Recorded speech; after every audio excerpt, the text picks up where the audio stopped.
U ime Oca i Sina i Svetoga Duha. Evo, draga braćo i sestre, ovo je 7. nedelja po Vaskrsenju Hristovom. Nedelja koja je posvećena ocima prvog Vaseljenskog sabora. A prvi Vaseljenski sabor je bio jedan izuzetan događaj crkve,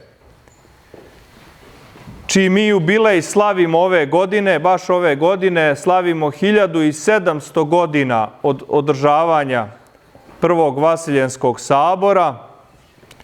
Znači 325. godine car Konstantin, koga mi svi znamo, koji je rođen u Nišu, na teritoriji današnje Srbije, koji je 313. godine dao slobodu hrišćanima da mogu slobodno da ispovjedaju svoju vjeru, jer su do tada bili izuzetno progonjeni, ubijani zbog svoje vjere.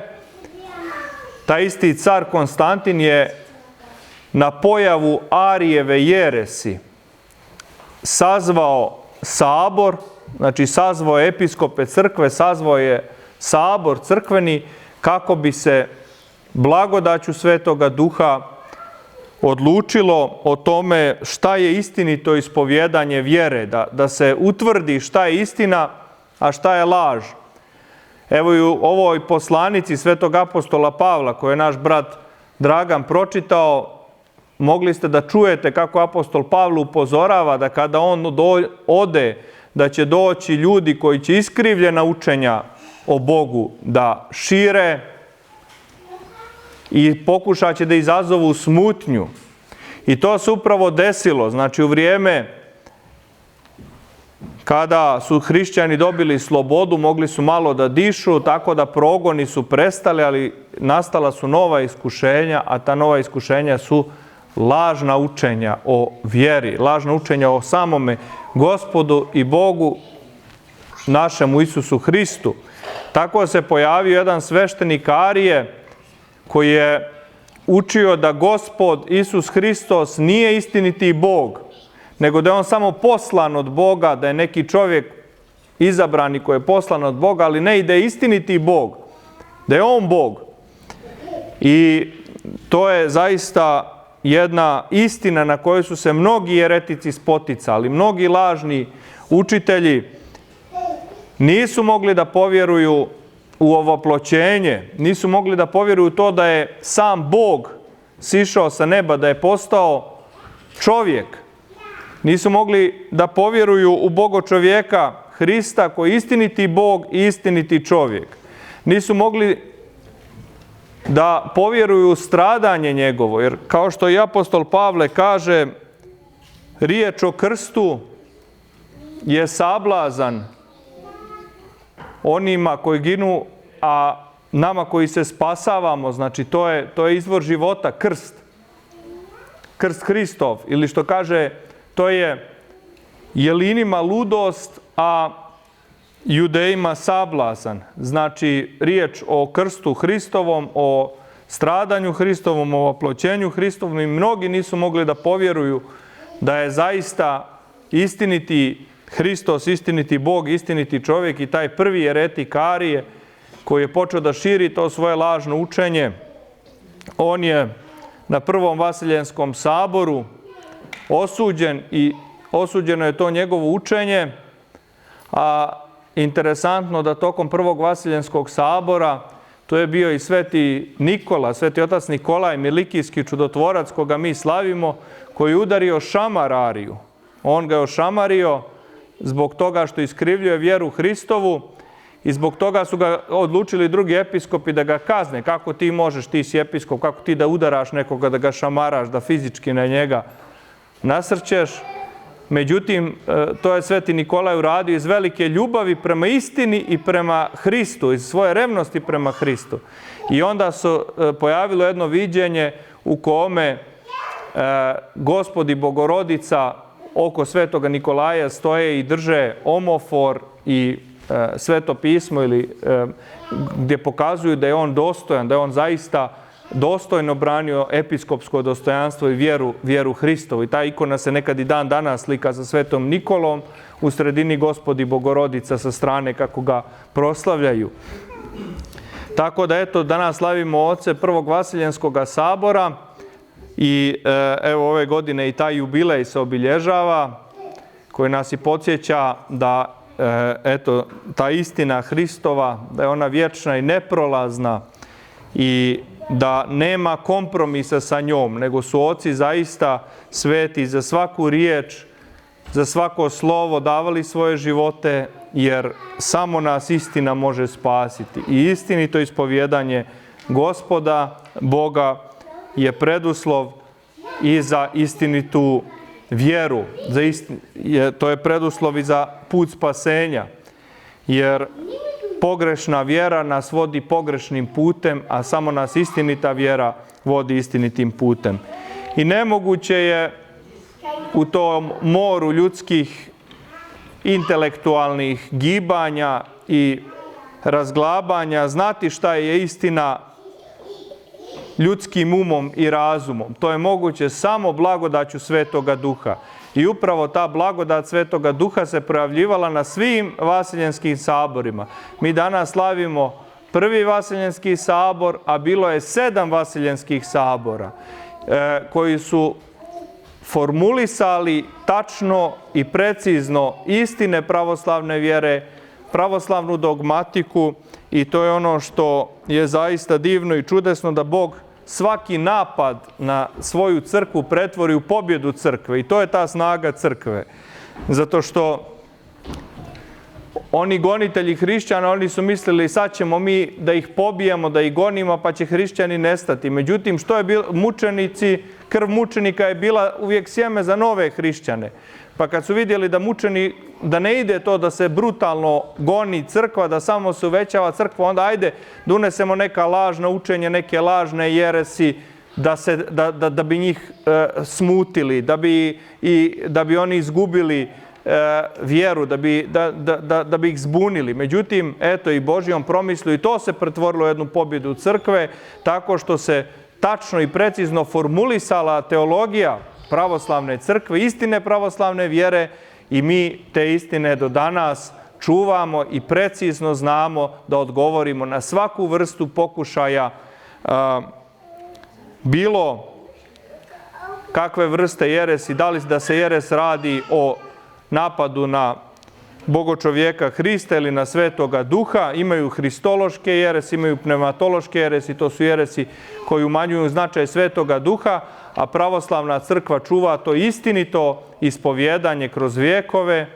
I eto, danas na Prvom Vaseljenskom saboru koji danas slavimo, ustanovljen je i također prvi dio simbola vjere koji mi danas čitamo na prvom i drugom. To je znači Nikeo-Carigradski simbol vjere. Prvi Vaseljenski sabor održan je u Nikeji, drugi u Carigradu, i tako imamo taj Nikeo-Carigradski simbol vjere gdje se naša vjera tačno i precizno proiznosi. Taj prvi dio simbola vjere je na Prvom Vaseljenskom saboru formulisan od strane svetih otaca, drugi dio na Nikejskom saboru je dopunjen, i mi taj dan danas simbol vjere čitamo na svakoj svetoj liturgiji, i to ovdje u našem hramu na svim jezicima koji su prisutni u ovoj crkvi, tako da eto, svak može da čuje istinu vjere na svome jeziku. A mi na svetoj liturgiji, prije nego što počnemo sa dijelom svete liturgije Evharistijom, pošto imamo 3 dijela svete liturgije, to je proskomidija, to je ovaj pripremni dio kada sveštenik se priprema, imamo liturgiju riječi, to je ovaj dio kada čitamo evanđelje, kada propovjedamo, kada učimo vjeri. Taj treći dio svete tajne, znači kada se pretvara, kada silazi blagodat Duha Svetoga i kada se hleb i vino pretvaraju u tijelo i krv Hristovu. I prije nego što dođe taj sveti dio, prije nego što dođe anafora, uvijek se čita simbol vjere. Simbol vjere se čita jer samo sa istinitom vjerom možemo da primimo i duha istine. Znači, samo ako istinski ispovjedamo vjeru, primamo i duha istine, Svetoga Duha, i zato je toliko važno da da svaki put ispovjedimo vjeru i zato se simbol vjere upravo čita u tom dijelu liturgije prije nego što prizovemo Svetoga Duha da siđe na darove i da ih osveti. Dear brothers and sisters, today is the day, 7th Sunday after Easter, after Pascha, and today we remember the fathers of the first ecumenical council that took place in year 325, and exactly in this year, 2025, we are celebrating a jubilee of 1,700 years since the first ecumenical council. And why do we celebrate this event? Why is this event so important for us? I will refer those of you who understand Dutch language. You heard when Avram was reading from the Deeds of the Holy Apostles that Apostle Paul said, "When I'm gone, the people will come to you who will spread out false teachings." So he warned that there will be false teachings who will not express the true faith. And in the first centuries of the Christianity, when Christianity was spreading, the terrible persecution took place against Christians. And many Christians were killed for faith in Lord and Savior Jesus Christ. But more Christians died for Christ, more Christians emerged. Because when people saw the glory of God, when they saw the light from the example of the martyrs, they got inspired to start believing in Jesus Christ. And the persecution of Christians was ended by Roman Emperor Constantine the Great in the year 313, who put an end to persecution and who gave the freedom to Christians to perform Christian faith. And one temptation for Christians ended, the persecutions, but also new temptation arrived. And this temptation was the heresy, was the false teaching.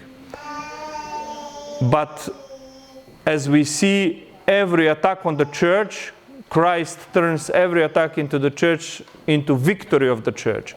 And that happened as well during the first ecumenical council. So what happened?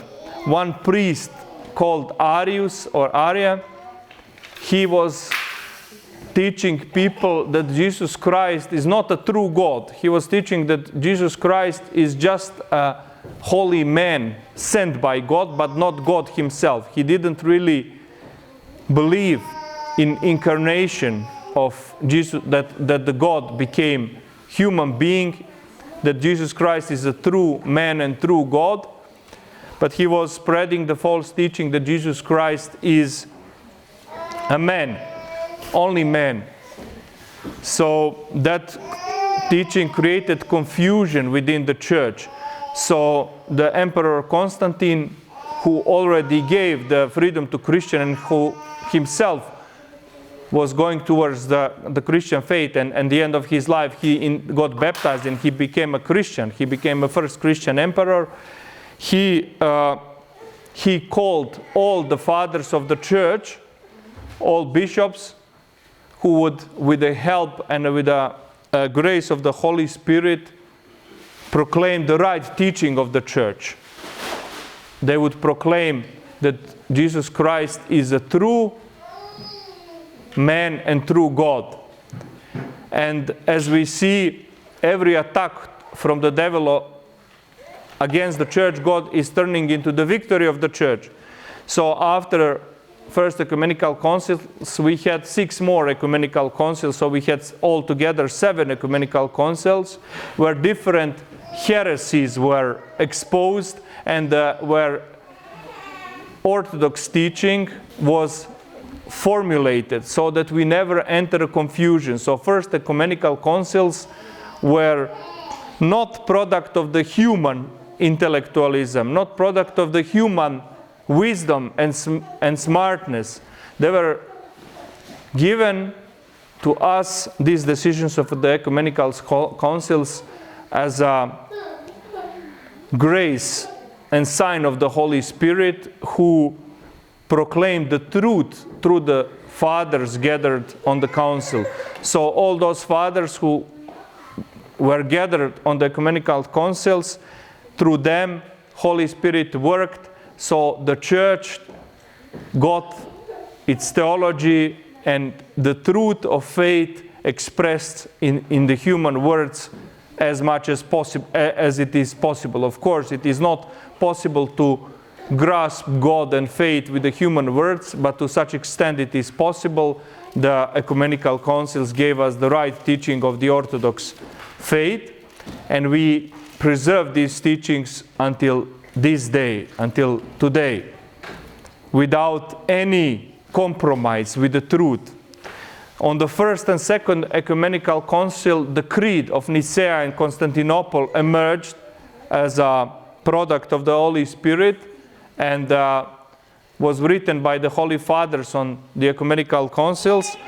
And creed, we do read a creed on every single liturgy before the bread and wine are consecrated, before they turn into the blood and body of Christ.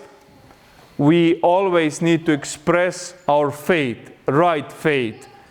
That is why we do read creed on every liturgy. That is why creed is inevitable part of the Holy Liturgy. And that is why in our parish we also do read creed in every language that is spoken in the parish. Because every human being should be able to express, everybody in the parish should be able to express its faith in its own language. So, dear brothers and sisters, I will not keep you for much longer. I just also want to point out on one saint that we are also celebrating today, and he is very relevant for our Orthodox brothers from the British Islands, from Ireland and England, and we, thanks to God, have also those brothers among us in the parish. Today is the day of Saint Patrick, and especially for the Ireland, and Saint Patrick is also today celebrated in Ireland, but maybe not everybody knows Saint Patrick was Orthodox saint, is Orthodox saint, and he was a big saint who brought the Orthodox faith to the British, to one of the great Orthodox saints on the British Isles, because in the early time of the church, in the early church, British Isles had a lot of saints. That the Britain was holy land with many saints, many monasteries, and Orthodox faith is, let's say, it should not be perceived as some kind of foreign body to the Christian, to the British Isles. Orthodox faith is basically part of the British Isles. And the seed of the Orthodoxy that was spreading by Saint Patrick is still growing, and it is waiting to grow even more. Thanks to God, more and more people from the British Isles are turning to the Orthodox faith, actually coming back to its original faith that was given to them by the disciples of the Holy Apostles. May the grace of the Holy Spirit rest upon all of us in the all day of our lives. Amen.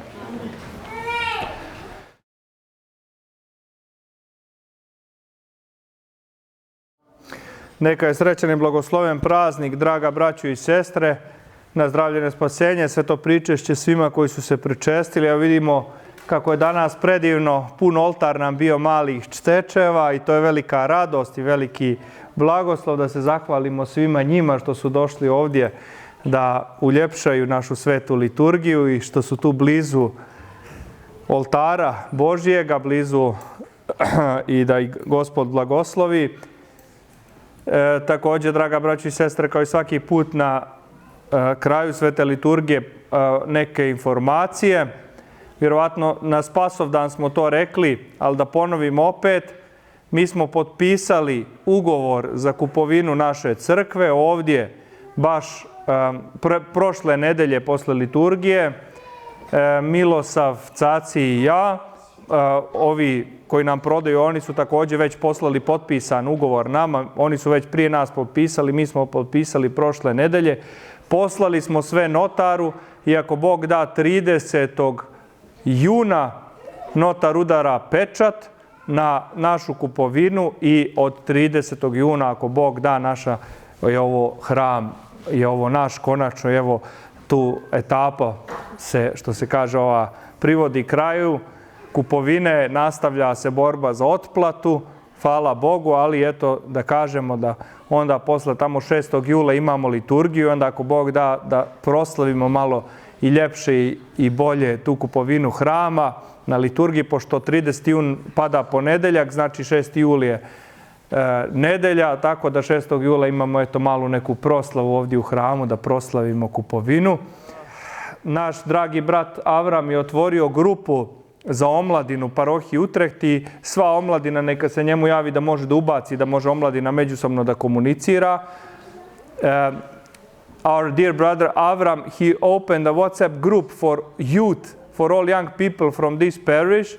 Doesn't matter which language do they speak. So if you want to become a member of the group, please contact our dear brother Avram. He will add you to the group, so you will be able to understand what's going on with the young people. We will have some conversations, and also we will organize some events, some talks and getting together. So please contact Avram to join to the group of the young Orthodox people.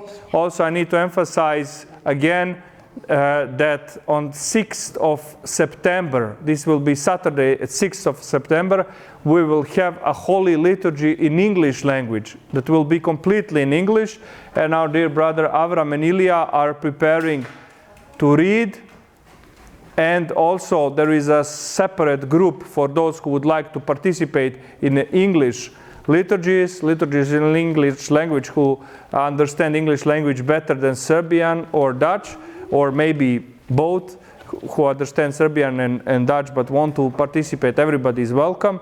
So from 6th of September on, if we see that there is interest among people, we will keep celebrating every first Saturday in month. But let's first stick to the 6th of September and see how it's going to be, and then we will decide how it's going to go further. We will also ask the blessing for Bishop to celebrate liturgy in English every first Saturday a month, and it will be a great opportunity for all those people who would feel at home with English language to participate in the liturgy. And thanks God we have our dear brother James Seraphim, who is native speaker and very engaged from England, from Yorkshire, and he is very engaged in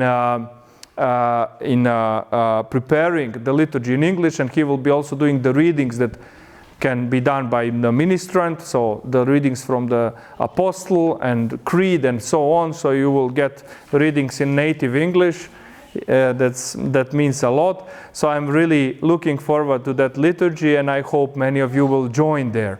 I also want to invite you. There is a possibility to go to for young people from 18 until 30 years old, or 32. I'm not sure, but I can double check.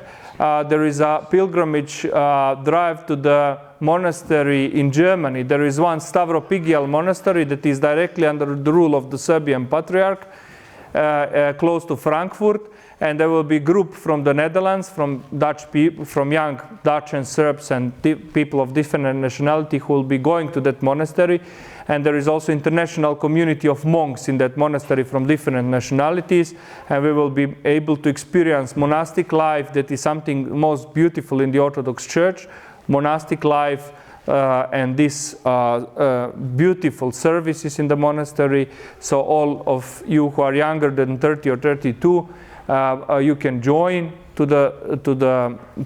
and also you can ask Avram for more information. He will inform you more about it. It will be from 27 until 29 of June. So it will be Friday, Saturday, and Sunday. So 3 days, and we will be welcomed by the monks and nuns. And I think it is a beautiful opportunity for getting together, for learning something more about Orthodox faith, and also for growing in faith. Draga braćo i sestre, kao i uvijek, posle svete liturgije imat ćemo posluženje, tako da ste svi dobrodošli, da ostanemo malo, da se družimo. Razgovarat ćemo malo i o časovima srpskog jezika, vjeronauke i malo srpske istorije i kulture, koje bismo također trebali da počnemo u septembru, tako da i za našu najmlađu djecu ponudimo neki sadržaj, malo veći, da i oni imaju priliku nešto da nauče o svojoj vjeri, jeziku, kulturi. Ovi mališani koji ne govore srpski, koji samo hoće vjeronauku, i za njih ćemo nešto vidjeti da organizujemo. Uglavnom, trudit ćemo se, ako nam je Bog već dao ovaj hram, da ga iskoristimo najbolje što je moguće. Priđite da uzmete naforu i vidimo se posle na agapama. Srećan praznik. Srećan praznik. Thank you. Opa. Srećan praznik.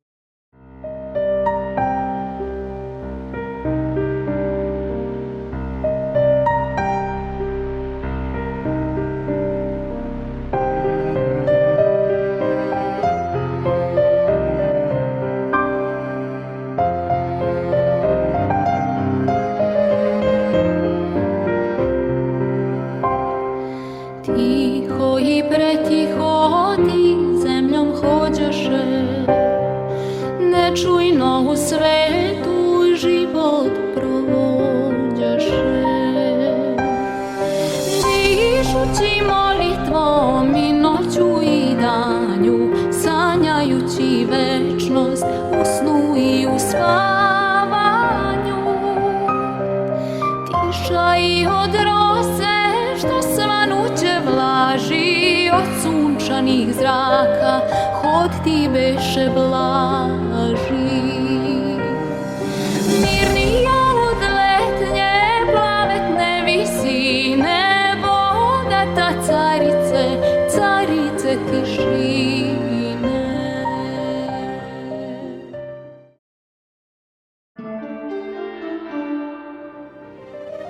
Utišaj mi dušu, vedrom ti tišino, pokaži mi nebo s tvojim carem si.